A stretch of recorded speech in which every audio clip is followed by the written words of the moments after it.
चलो धीरे धीरे।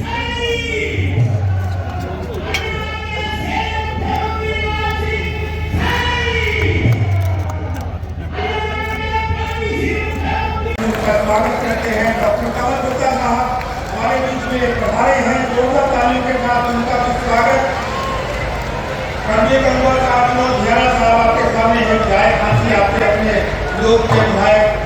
जोरदार तालियों के साथ अभी सभी मंचा की गणमान्य अतिथियों का आप अभिनंदन करें, आप स्वागत करें। तालियां बहुत जोरदार होनी चाहिए। आपकी तालियों की गड़गड़ाहट इस बात का प्रतीक है कि हमारे सभी श्रोताओं को सुनने के लिए आप ये देखिएगा कि आज कितना कहते हैं। एयरपोर्ट के निर्माण के लिए एक बहुत बड़ा मील का स्तंभ है जो कि आज पूर्ण होने जा रहा है। इसके साथ ही साथ यहाँ पर और हमें कई प्रोजेक्ट हमारे महकमे के, जिसमें कि एक सब स्टेशन का निर्माण, एक टर्मिनल का उद्घाटन आपके सामने हो रहा है। हवाई यात्रा नियंत्रण ATP भवन का उद्घाटन, परिसर में 33 सब स्टेशन का उद्घाटन आपके सामने हो रहा है और टैक्सी वे का उद्घाटन आपके सामने हो रहा है।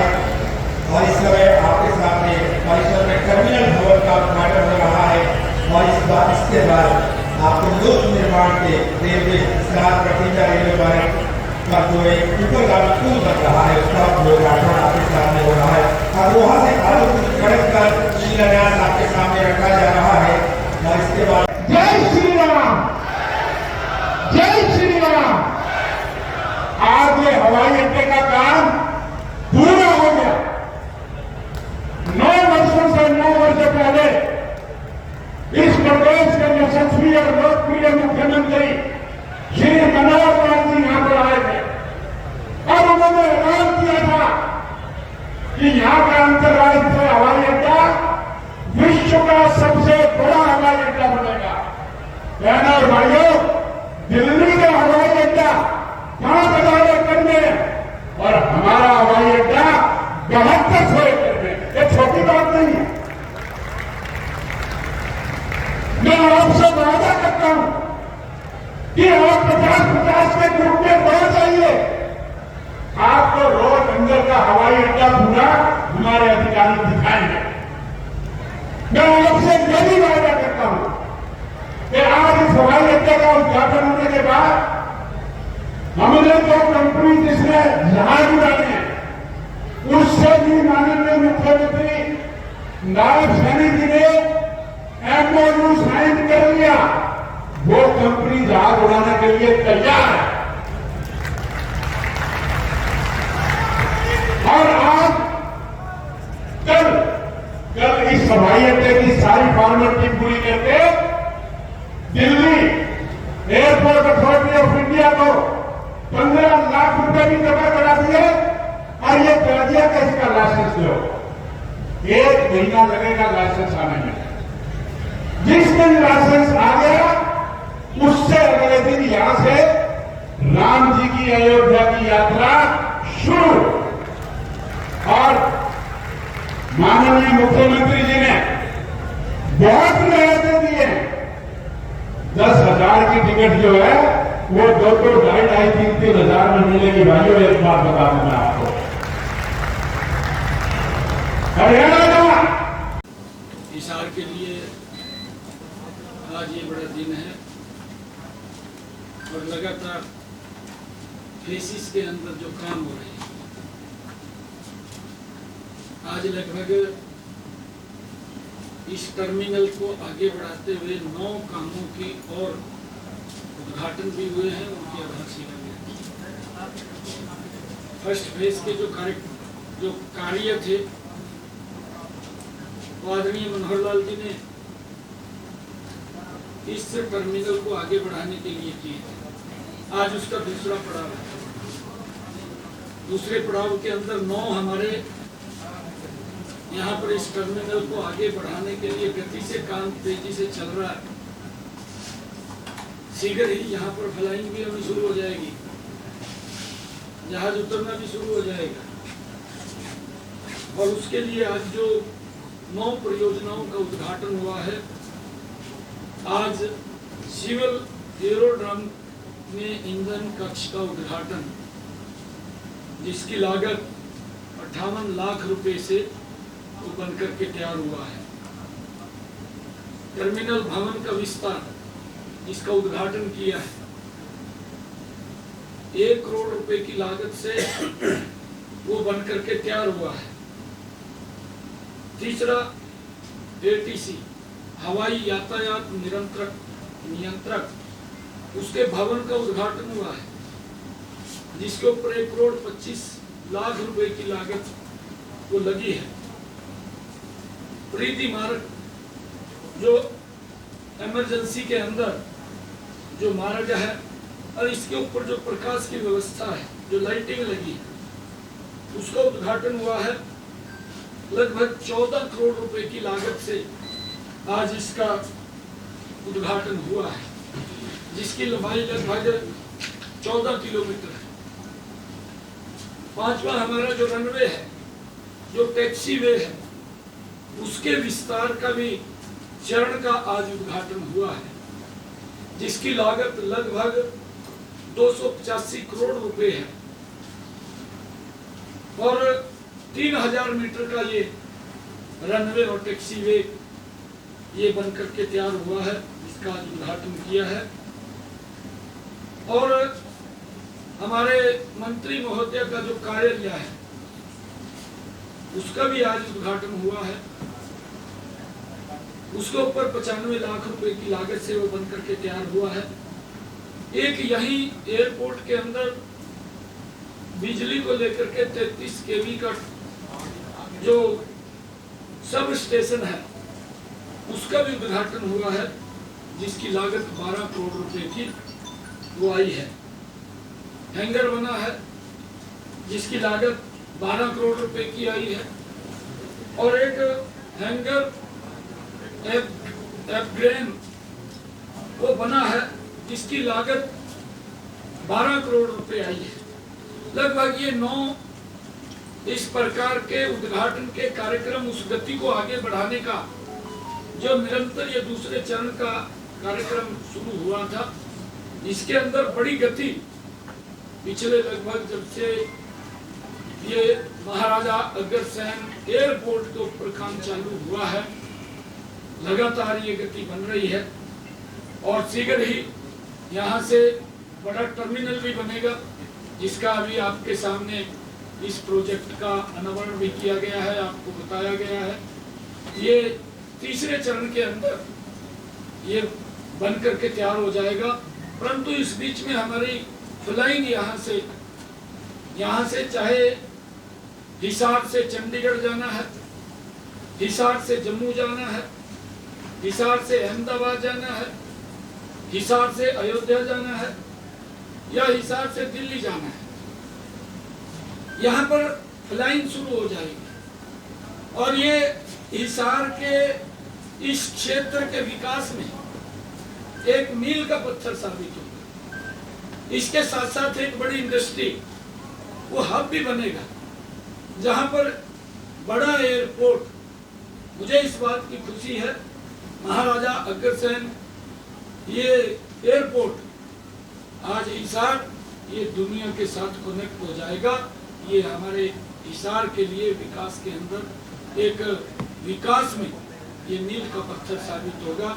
और मैं ये बधाई भी हरियाणा प्रदेश वासियों को देना चाहता हूँ, क्योंकि ये कृषि प्रधान हमारा हरियाणा प्रदेश है।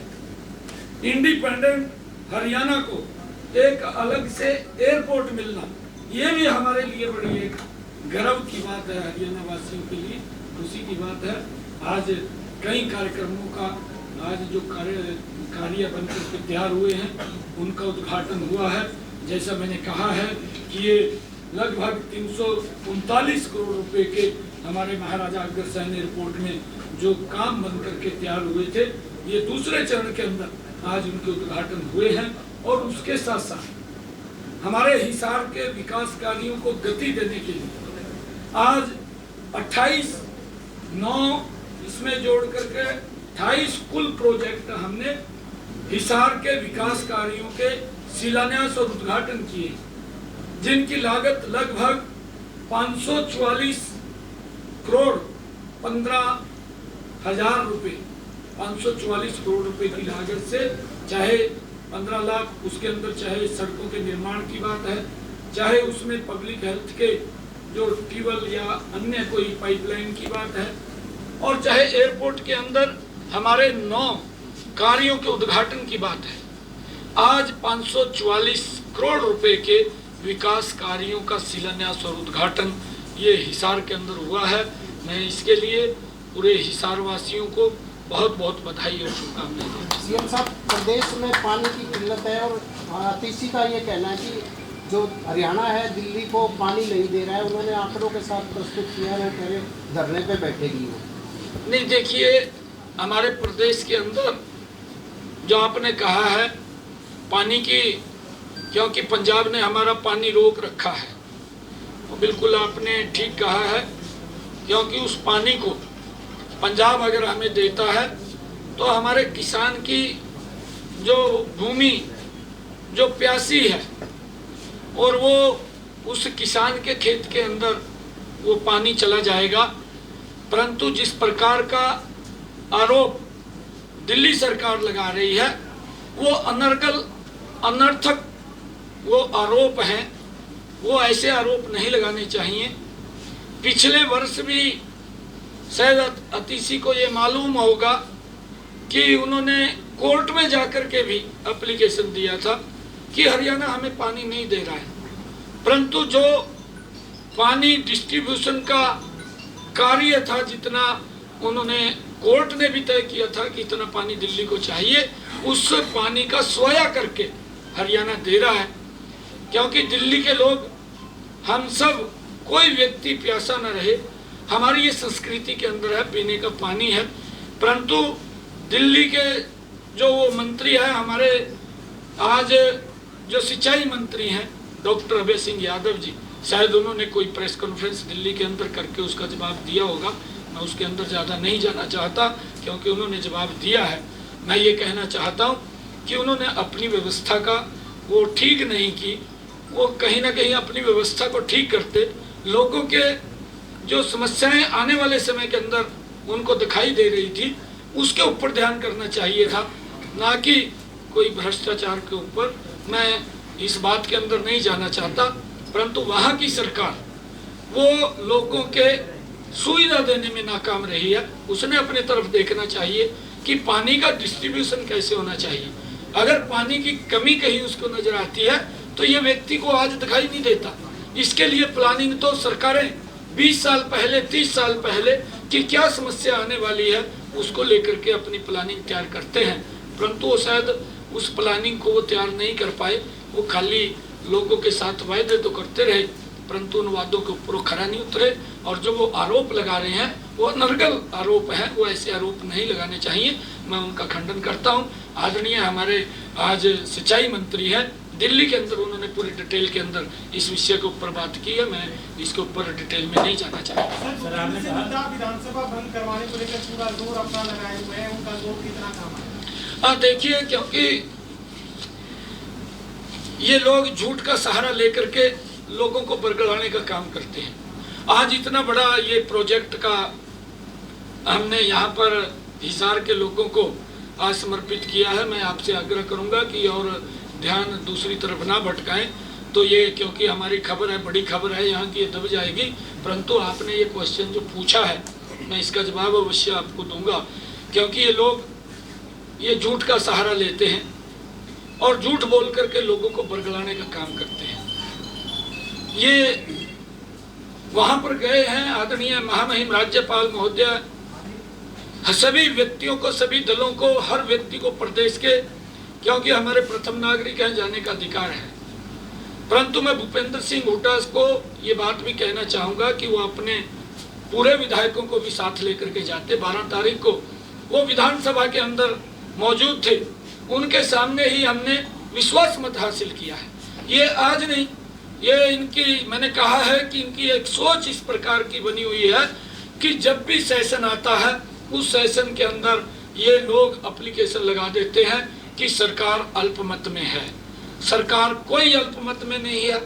उसके पास ही स्वयं कांग्रेस ही अल्पमत में है। आप देख रहे हैं उनके विधायक वो छोड़ करके पार्टी जा रहे हैं। और अभी आदरणीय किरण चौधरी जी, जिनको कांग्रेस को भी मजबूत करने के लिए उन्होंने, पूरे परिवार ने अपना पूरा जीवन लगाया, परंतु एक परिवार को, अपने बेटे को ही आगे बढ़ाने के लिए उन्होंने इतने बड़े नेताओं की बलि दे दी। और भी बहुत सारे ऐसे नेता हैं कि जो अंदर घुटे हुए हैं, और आने वाले समय के अंदर ये बड़ा एक विस्फोट कांग्रेस के अंदर होने वाला है। और जो जिस प्रकार की इनकी सोच है, ये तो ये सोचते हैं कि जल्दी ही जिस प्रकार से कांग्रेस राहुल गांधी साहब को प्रोजेक्ट करने पे लगी हुई है, और आज आप देखते भी हैं कांग्रेस के हालात। मैं आपको बताना चाहता हूँ, तीसरा प्लान नरेंद्र मोदी जी बिना रुके उन्होंने देश के अंदर प्रधान सेवक के रूप में शपथ लिया। कांग्रेस तीसरे वर्ष के अंदर भी 3 डिजिट क्रॉस नहीं कर पाई, आज भी 2 डिजिट के अंदर खड़ी है। और ये इस प्रकार का वातावरण खड़ा कर रहे हैं कि भाई हम जीत गए। अरे आपने 3 डिजिट भी क्रॉस नहीं किया, आप जीतने की बात कर रहे हैं। और हरियाणा के अंदर भी ये खुश होने की जरूरत नहीं है भूपेंद्र हुड्डा को। 10 वर्षों में कांग्रेस को ये खुश होने की जरूरत नहीं है। 10 वर्षों के बाद भी हमारी सरकार ने हरियाणा के अंदर भी कांग्रेस से ज्यादा वोट लिया है, कांग्रेस से ज्यादा लिया है, कांग्रेस से ज्यादा सीटें हमारी हैं। हमारी 44 सीटें आई हैं, कांग्रेस 45 सीटें, कांग्रेस की 42 सीटें हैं। तो ये इस बात को भी हमने देखना चाहिए। परंतु किस प्रकार का वातावरण, अभी तीसरी बार भी हरियाणा के अंदर जो हम नरेंद्र मोदी जी के नेतृत्व में हरियाणा को मजबूती से आगे बढ़ा रहे हैं, गरीब व्यक्ति की अपेक्षाओं के ऊपर खरा हमारी सरकार उतर रही है। आज बिना पर्ची बिना खर्ची के युवाओं को रोजगार दिया जा रहा है, और उनसे ज्यादा दिया है। उनका 10 वर्ष का शासन, किसी भी एंगल से आप जागरूक पत्रकार हैं, मैं आप लोगों से भी आग्रह करूंगा कि उनके 10 वर्ष के कार्यकाल को आप बाइफरकेट करके हुड्डा साहब को या कांग्रेस के किसी नेता को पूछना चाहिए। हमारे कार्यकाल को भी 9.5 वर्ष के कि हमने क्या काम किए हैं, उसको ध्यान में रखते हुए कि उन्होंने ये काम किया है, उनको बताना चाहिए आपने क्या किया है, पूछना चाहिए। उसको ये भी पूछना चाहिए कि आपने 10 वर्षों के अंदर कितनी नौकरी दी है, किस आधार के ऊपर दी है। झूठ बोलना तो कोई भी बोल सकता है, झूठ का सहारा लेकर के विकास के कामों के ऊपर वो नींव उन्होंने खड़ी नहीं की। उन्होंने जो नींव खड़ी की है, मैंने कहा है कि हमारी परसेंटेज ज्यादा है, हमारी वोट ज्यादा है, और उसके बावजूद अगर समीकरण, क्योंकि आंकड़ों का होता है, उस आंकड़ों के कारण हम पीछे रहे हैं थोड़ा। जो हम 2019 के अंदर हमने जो प्रदर्शन किया था, उस प्रदर्शन से हम थोड़ा पीछे रहे हैं। परंतु विधानसभा के चुनाव के अंदर भारतीय जनता पार्टी तीसरी बार बड़े मैंडेट के साथ सरकार बनाएगी, ये हरियाणा प्रदेश के लोगों ने तय कर दिया है। और इस बात को लेकर के मैं बताना भी चाहता हूं कि मैं खुद ही जब करनाल से पार्टी ने मेरे को प्रत्याशी घोषित किया, तो सारे के सारे दल एक ही मंच के ऊपर, एक पल्ली के ऊपर आकर के बैठ गए और कहने लगे कि बीजेपी को हराना है और सब इकट्ठे हो जाओ, यहाँ से करनाल से रास्ता चंडीगढ़ जाएगा। परंतु क्या स्थिति की उनकी, बड़े मैंडेट के साथ विधानसभा का चुनाव जो चुनाव था, वो करनाल के लोगों ने ये संकेत दिया है कि चंडीगढ़ तो 2024 के अक्टूबर के चुनाव जब होंगे, भारतीय जनता पार्टी कमल का फूल ही जाएगा, नरेंद्र मोदी के नेतृत्व में ये हरियाणा आगे बढ़ेगा। ये संकेत दिया है, ये इनको समझना चाहिए। कांग्रेस अल्पमत में है, हुड्डा साहब आप अल्पमत में हैं, आपके पास विधायक नहीं है। अगर आपके पास विधायक हैं, आप उनकी परेड कराइए। मैं ये बात कह रहा हूँ कि आप गुमराह मत करिए। इस प्रकार के ये विकास के जो कार्य चले हैं, अब इनके पेट में कांग्रेस के लोगों के दर्द हो रहा है कि विकास के काम क्यों हो रहे हैं, ये गरीब को क्यों लाभ पहुंचा रहे हैं। लगातार हमारी सरकार गरीब को उन योजनाबद्ध तरीके से उन तक लाभ पहुंचाने का काम कर रहे हैं। परंतु कांग्रेस ने जो झूठ बोला है कि मोदी अगर तीसरी बार आ गया तो वो संविधान को समाप्त कर देगा, वो आरक्षण को समाप्त कर देगा, और किस प्रकार से घर घर जा करके फार्म भरे गए। फार्म भी ये भरे गए कि भाई 4 तारीख के बाद खटाखट 8,500 रुपया घर में खाते में पहुंच जाएंगे। ये इस प्रकार का झूठ बोले, परंतु झूठ से ये लंबा समय नहीं चलता। ये काठ की अंडी है। हमारी कहावत भी है हरियाणा की, एक बार चढ़ती है बार बार नहीं चढ़ती। इनके झूठ का अब हमारा कार्यकर्ता मजबूती से उस नकाब को उतारने का काम घर घर जाकर के करेगा।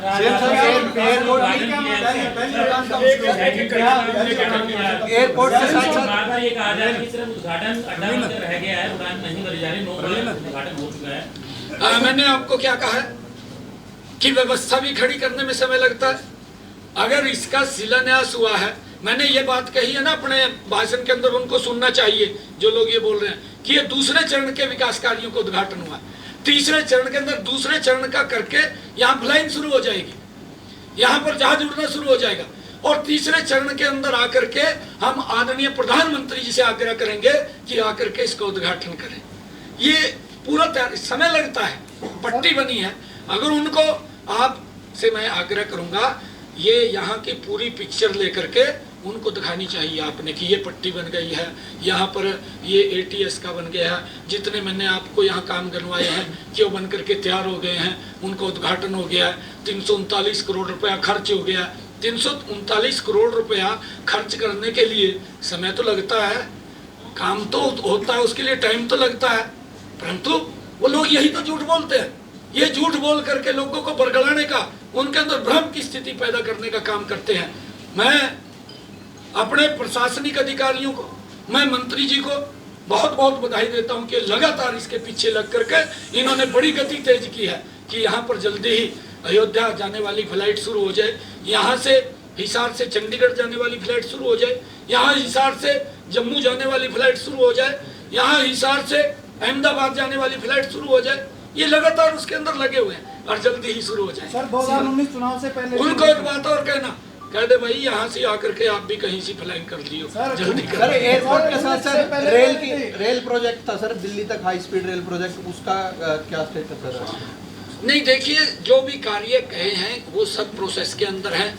और मुझे इस बात की भी खुशी है, आपने ये बात पूछा है, आदरणीय प्रधानमंत्री जी के नेतृत्व में इन 10 वर्षों में अगर हम देखें, देश ने तीव्र गति से आगे बढ़ा है, विकास हुआ है।